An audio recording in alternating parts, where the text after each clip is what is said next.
Hello friends, welcome to my channel astro guidance by M K Sahu. मैं आप सभी का अपने इस चैनल में स्वागत करता हूं। इस चैनल के माध्यम से मैं आप सभी लोगों से ज्योतिष के बारे में बात करना चाहता हूं और साथ ही साथ अपना ज्ञान आप लोगों से शेयर करना चाहता हूं। क्योंकि आप लोग इस समय इस चैनल को देख रहे हैं या मैं बोलूं इस वीडियो को देख रहे हैं, अतः मेरा ये मानना है कि आप लोग ज्योतिष में विश्वास रखते हैं। कहीं ना कहीं किसी न किसी माध्यम से या तो ज्योतिष से जुड़े हुए हैं या जुड़े रहना चाहते हैं। यदि ऐसा है तो दोस्तों आप लोग बिल्कुल सही प्लेटफॉर्म पर आए हैं। इस प्लेटफॉर्म के द्वारा मैं प्रयास करूंगा कि ज्योतिष को सरल से सरल भाषा में आप लोग तक पहुंचाऊं, जिससे कि आप उसे बहुत अच्छे से समझ पाएं और अपने जीवन में हो रही घटनाओं से उसको रिलेट कर पाएं। आप ये जान पाएं कि ये घटनाएं आपके साथ क्यों हो रही हैं, इसका रिजल्ट जो भी आ रहा है क्या उसको और बेहतर बनाया जा सकता है, और अगर बनाया जा सकता है तो वो कौन कौन से कार्य या इवेंट है जिन्हें हमें करना पड़ेगा जिससे कि रिजल्ट हमारे फेवर में आ जाए। इसी तरह के बहुत से टॉपिक्स पर हम अपने इस चैनल में वार्तालाप करेंगे। अतः आप लोगों से रिक्वेस्ट है कि आप लोग इस चैनल से जुड़े रहिए। चलिए फिर आज के दिन की शुरुआत हम करते हैं ईश्वर का ध्यान लगाकर, जिससे कि ईश्वर अपना आशीर्वाद हमेशा हमारे साथ बनाए रखें। पिछले अध्याय में हमने देखा कि ज्योतिष क्या है, उसका मूल अर्थ क्या है और वह मानव जीवन को कैसे प्रभावित करता है। किसी भी मानव जीवन में और ज्योतिष में क्या कनेक्शन है, किसी जातक या मनुष्य को ज्योतिष से क्या लाभ हो सकता है, ज्योतिष का मानव जीवन में क्या महत्व है, ये सब कुछ हमने अपने पिछले अध्याय में जाना और समझा। आज हम अध्याय 2 स्टार्ट करने जा रहे हैं और इस अध्याय में हम देखेंगे कि ज्योतिष का इतिहास क्या है, उसका आरंभ कब हुआ था, ज्योतिष और वेद में आपस में क्या कनेक्शन है। इवन हम यहाँ पर यह भी जानेंगे कि वेद क्या होते हैं। वेदों के बारे में बहुत कुछ है जानने के लिए, लेकिन हम सब कुछ कवर नहीं करेंगे, हम केवल एक लिमिटेड चीज़ों को कवर करेंगे। अगर वेद के बारे में डिटेल में जानना तो आप मुझे कमेंट सेक्शन में लिख दीजिए, मैं एक अलग वीडियो वेदों पर निकाल के आपको दूंगा। अच्छा, मैं यहाँ पर एक बात और बताना चाहता हूँ। कुछ लोग शायद ये सोच रहे होंगे कि मुझे तो प्रिडिक्शन करनी है, मैं इन डेफिनेशंस को या इनके बारे में जानकर क्या करूँ। वो शायद ये भी सोच रहे होंगे कि मैं डायरेक्ट प्रेडिक्शन करना क्यों नहीं बता देता हूँ। तो मैं आपको बताना चाह रहा हूँ कि प्रेडिक्शन करना इतना आसान नहीं है। उससे पहले हमें ज्योतिष के बारे में बहुत कुछ सीखना पड़ेगा। ज्योतिष एक बहुत ही पेशेंसफुली पढ़ने का विषय है। अतः अपना पेशेंस और धैर्य को बनाए रखिए तथा जो मैं बता रहा हूँ उसको ध्यान से सुनिए और समझने की कोशिश कीजिए। चलिए हम स्टार्ट करते हैं अपना आज का टॉपिक, ज्योतिष और वेद। तो अब हम बात करते हैं ज्योतिष के इतिहास पे, कब वो आरंभ हुआ और उसका विकास कैसे हुआ, इन बातों पर। ज्योतिष का आरंभ एग्जैक्ट कब से हुआ ये बता पाना बहुत ही मुश्किल है, लेकिन हमारे ऋषि मुनि हजारों वर्ष पूर्व भी ज्योतिष का यूज करते थे और लोगों का भविष्य बताते थे। वो यज्ञ और हवन के लिए मुहूर्त भी निकालते थे। बच्चों के नामकरण भी ज्योतिष के आधार पर ही किए जाते थे। आप लोगों ने ये सुना ही होगा कि बहुत पहले कोई भी घड़ियां नहीं थी, लेकिन तब भी लोग समय बता देते थे। वो कैसे होता था? लोग अपनी परछाई देख के बताते थे। परछाई कैसे बनती है? सूरज की किरणों से। तो एक्चुअली वो सूरज की किरणों के थ्रू समय को बता देते थे। इसी से हम बता सकते हैं कि पहले ज्योतिष कितना ज़्यादा विकसित था और लोग कितना कुछ सोच सकते थे उसके थ्रू। अब हम बात करते हैं ज्योतिष के विकास की। तो ज्योतिष का विकास धीमे धीमे लगातार हुआ है। ज्योतिष बहुत ही पुराना शास्त्र है और जैसे जैसे मानव जाति का विकास हुआ है, मानव का विकास हुआ है, विभिन्न सभ्यताओं का विकास हुआ है, ज्योतिष का भी विकास उसी तरह से आगे बढ़ता गया है। हमारे ऋषि मुनियों ने इस पर बहुत ज़्यादा काम किया है और ज्योतिष को इस मुकाम तक पहुंचाया है। किसी भी जातक के भविष्य को प्रेडिक्ट करने के लिए कई पद्धतियां हैं और हर एक पद्धति के अपने अलग नियम हैं। जैसे पराशरी ज्योतिष के अपने अलग नियम हैं, केपी के अपने अलग नियम हैं और होरा शास्त्र के अपने अलग नियम हैं। इनमें से हम ये नहीं कह सकते कौन सी अच्छी या कौन सी बुरी, क्योंकि सब के सब व्यक्ति के भविष्य का फलकथा नहीं कहते हैं। तो जो ज्योतिष वैदिक काल में प्रारंभ हुई उसको हम वैदिक ज्योतिष कहते हैं। इसे हम वेदांग ज्योतिष के नाम से भी जानते हैं। Okay, so next we will discuss on Veda. Veda हमारे सबसे पुराने धर्म ग्रंथ माने गए हैं। ये माना गया है कि परमात्मा ने स्वयं वेदों का ज्ञान ऋषि मुनियों को दिया था और ऋषि मुनियों ने इसको फर्दर लिखा था। इसलिए ये श्रुति भी कहलाते हैं। श्रुति में सुना हुआ ज्ञान, जिसको कि ऋषि मुनियों ने परमात्मा से सुन के लिखा था। हमारे सारे वेद वैदिक संस्कृत में लिखे गए हैं और टोटल 4 वेद माने गए हैं: ऋग्वेद, यजुर्वेद, सामवेद एंड अथर्ववेद। इनमें से ऋग्वेद सबसे पुराना या हम बोल रहे हैं कि प्राचीन वेद माना गया है। उस समय देवताओं का आवाहन करने के लिए या उनकी आराधना करने के लिए मंत्र ही एक माध्यम था और प्रत्येक देवता के लिए एक अलग ही मंत्र था। मंत्रों के द्वारा ही देवताओं का आवाहन किया जाता था। ऋग्वेद में इन सभी मंत्रों को श्लोकों, सूक्त और छंदों के रूप में लिखा गया है। इसलिए हम कह सकते हैं कि ऋग्वेद श्लोकों का एक संग्रह है जिसमें देवताओं को आवाहन करने के लिए सभी प्रकार के श्लोक लिखे गए हैं। इसे धर्म ग्रंथ भी कहते हैं। इसमें सब कुछ धर्म के बारे में ही बताया गया है। ऋग्वेद का एक उपवेद भी है जिसको हम बोलते हैं आयुर्वेद। ये वही आयुर्वेद है जो कि आजकल हम यूज करते हैं। ये पुराने टाइम का या हम बोलें उस टाइम का मेडिकल साइंस ही है। उसमें कोई भी अंग्रेज़ी दवाइयाँ नहीं चलती थी जिसको हम बोलते हैं एलोपैथिक। किसी भी बीमारी या रोग के लिए कुछ विशेष प्रकार की जड़ी बूटियों का यूज किया जाता था। आयुर्वेद की रचना भगवान धन्वंतरि ने की है और इसमें सभी प्रकार की वनस्पति जिनसे औषधि बनाई जा सकती है और जड़ी बूटियों का विस्तृत विवरण है। हम ये कह सकते हैं कि उस समय आयुर्वेद बहुत ही ज़्यादा विकसित था। यहाँ तक कि शल्य चिकित्सा भी आयुर्वेद के थ्रू की जाती थी। शल्य चिकित्सा मीन्स सर्जरी। किस रोग में कौन सी जड़ी बूटी किस मात्रा में देनी चाहिए, इसका बहुत अच्छे से वर्णन आयुर्वेद में लिखा गया है। इसी के साथ साथ मनुष्य की संपूर्ण दिनचर्या उसमें निहित है। उसे कब क्या खाना चाहिए, किस मौसम में क्या नहीं खाना चाहिए, किस टाइम पर क्या खाने से क्या फ़ायदा होता है, ये सब चीज़ उसमें बहुत ही विस्तार में लिखी गई हैं। और इसका एकमात्र उद्देश्य यही है कि मनुष्य ज़्यादा से ज़्यादा स्वस्थ जीवन जी पाए। इसलिए आयुर्वेद में केवल ऐसा नहीं है कि रोगों की उपचार करने का ही नियम है, बल्कि उसमें इस बात का भी विशेष ध्यान रखा गया है कि मनुष्य ज़्यादा से ज़्यादा स्वस्थ रह पाएँ। मीन्स वो रोग या बीमारी को पकड़े ही ना, वो बीमार ही ना हों। तो उनके खान पान, उनकी दिनचर्या, इस पे बहुत ज़्यादा रिसर्च की गई थी और उसके अकॉर्डिंग सब कुछ लिखा गया था। अब हम बात करें ज्योतिष की, तो क्या ज्योतिष उस समय डेवलप था?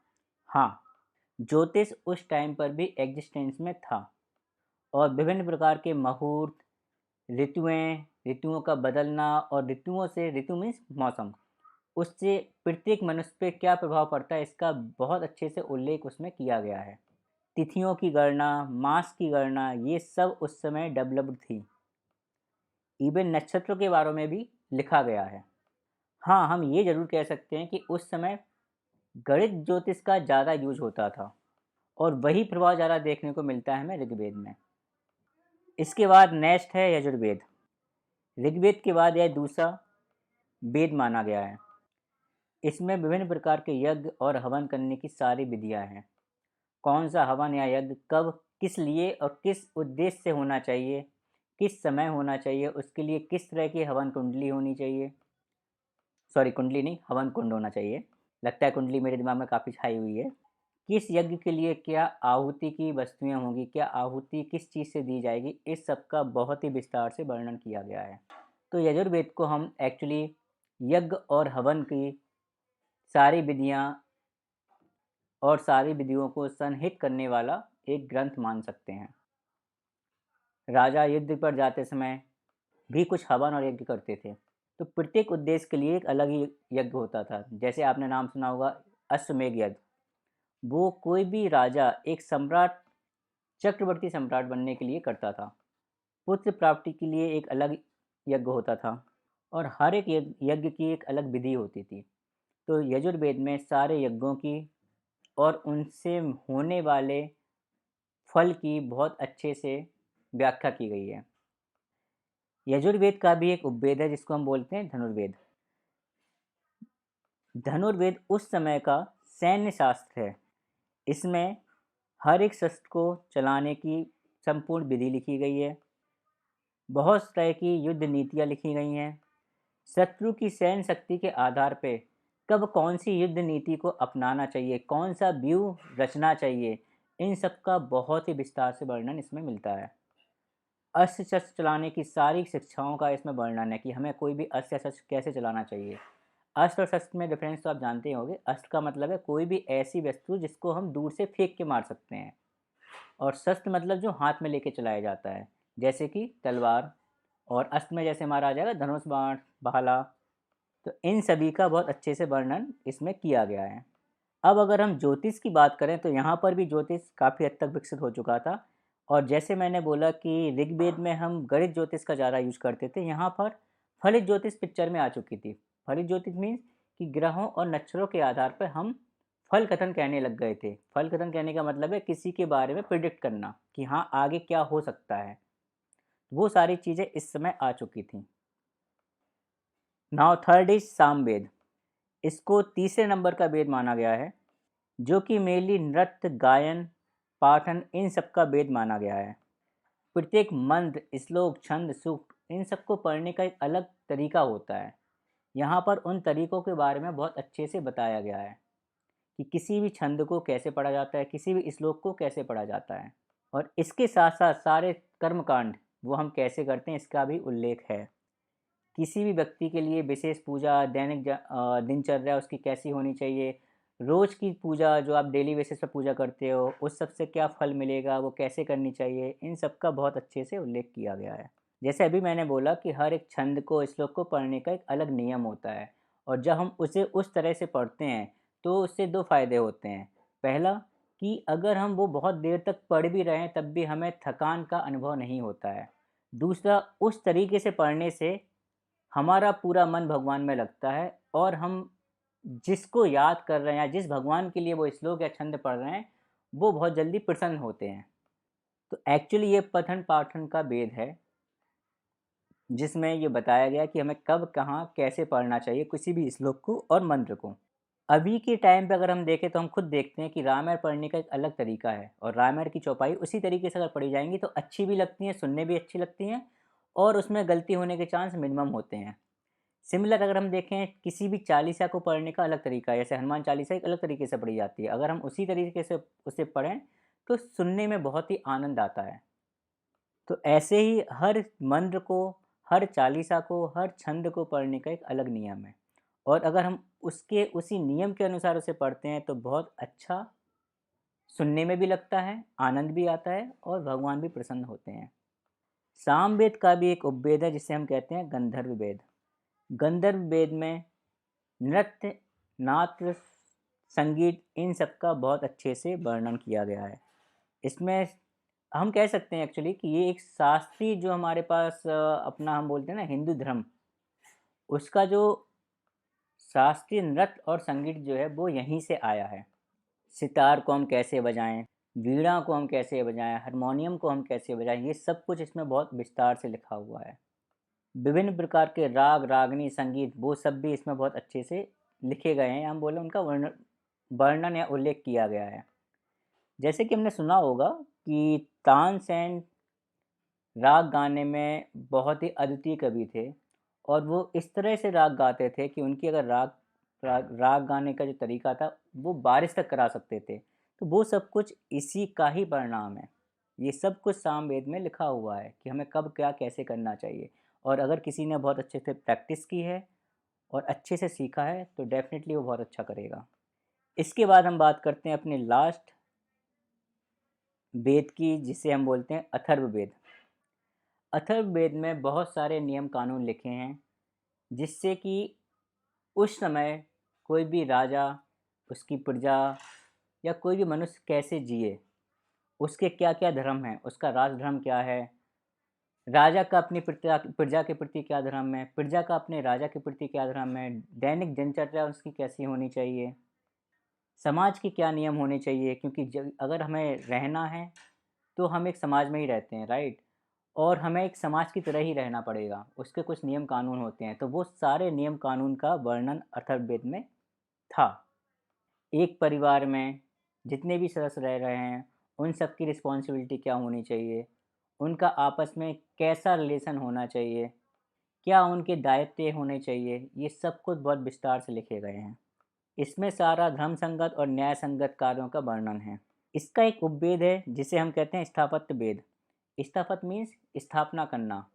तो इस उपवेद में बहुत अच्छे से हम बोलेंगे, जो आज के टाइम पे अगर हम बोलें आर्किटेक्ट, बहुत अच्छे से आर्किटेक्ट का वर्णन किया गया है। घर मकान कैसे बनने चाहिए, किस डायरेक्शन में बनने चाहिए, पुल कैसे बनने चाहिए, फर्नीचर, इन सब का बहुत अच्छा उल्लेख किया गया है। किले का निर्माण, नगर का निर्माण, जलाशय का निर्माण, तालाब का, कुएं का कैसे होना चाहिए, इन सब का बहुत अच्छा उल्लेख इसमें किया गया है। तो उस समय जितने भी मकान बनाए जाते थे, नगर की स्थापना होती थी, किले की स्थापना होती थी, रोड, जलाशय, इन सब की स्थापना इस स्थापत्य वेद के अकॉर्डिंग ही होती थी। तो ये थे हमारे वेद। और हर एक वेद में अगर हम देखेंगे, ज्योतिष का विकास धीमे धीमे बढ़ा ही है, और अथर्ववेद तक आते आते ज्योतिष पूर्ण रूप से विकसित हो चुकी थी। ज्योतिष को वेदों का नेत्र भी माना गया है। इस तरह से हम अगर देखें तो हमारा जो 4 वेद हैं उसमें सब कुछ निहित है। धर्म, कर्म, चिकित्सा, सैन्य शक्ति, सैन्य बल, सैन्य शास्त्र, और साथ ही साथ में मनुष्य को कैसे जीना चाहिए, कैसे रहना चाहिए, उसके क्या दायित्व होते हैं, वो सब कुछ उसमें निहित है। इसलिए इनको हम प्रथम धर्म ग्रंथ मानते हैं। Thanks for watching this video. मैं आशा करता हूँ कि आपको ये वीडियो पसंद आया होगा। अतः रिक्वेस्ट करता हूँ कि मेरे इस चैनल को सब्सक्राइब कीजिए और वीडियो को लाइक तथा शेयर कीजिए। आगे भी मैं इसी तरह के ज्योतिष पर और भी वीडियो लाऊंगा, जिससे कि आपका ज्योतिष का ज्ञान बढ़े, और साथ ही साथ आप ये भी देख पाएँ कि आपके जीवन में होने वाली फ्यूचर में कौन कौन सी घटनाएँ हैं। अगर उन घटनाओं के प्रति आपको सतर्क होना है तो आप सतर्क भी हो सकते हैं, और उनका मैक्सिमम बेनिफिट लेना है वो भी कर सकते हैं। आपको अपने जीवन में कौन सा करियर पाथ चुनना चाहिए, कौन सा बिजनेस करना चाहिए, आपको बिजनेस पार्टनरशिप में करना चाहिए, आपकी मैरिज कब होगी, आपको अपने जीवन साथी का चुनाव कैसे करना चाहिए, इन सभी बातों पर हम वीडियो बनाएंगे और आपके साथ शेयर भी करेंगे। इसके साथ साथ अगर आपके जीवन में कोई समस्या है जिसको आप एस्ट्रोलॉजी के थ्रू रिजॉल्व करना चाहते हैं, तो आप कंसल्टेंसी के लिए मुझे संपर्क कर सकते हैं। संपर्क करने के लिए आपको मुझे ईमेल करना होगा। मेरी ईमेल आईडी है astroguidance@mksahu@gmail.com, जो कि डिस्क्रिप्शन बॉक्स में भी लिखी हुई है। यदि आपको ज्योतिष को टॉपिक को लेके कोई भी क्वेरी है, तब भी आप मुझे ईमेल कर सकते हैं। यदि आप चाहते हैं कि मैं किसी स्पेशल टॉपिक पर एक वीडियो बनाऊं, तो आप मुझे कमेंट सेक्शन में लिखिए। मैं सारे कमेंट्स को पढ़ता हूं और डेफिनेटली आपके लिए वीडियो लाऊंगा। इसी के साथ ही आज के लिए मुझे इजाज़त दीजिए। अगले वीडियो में मैं कुछ नया टॉपिक आपके लिए लेके आऊँगा। तब तक के लिए नमस्कार, धन्यवाद।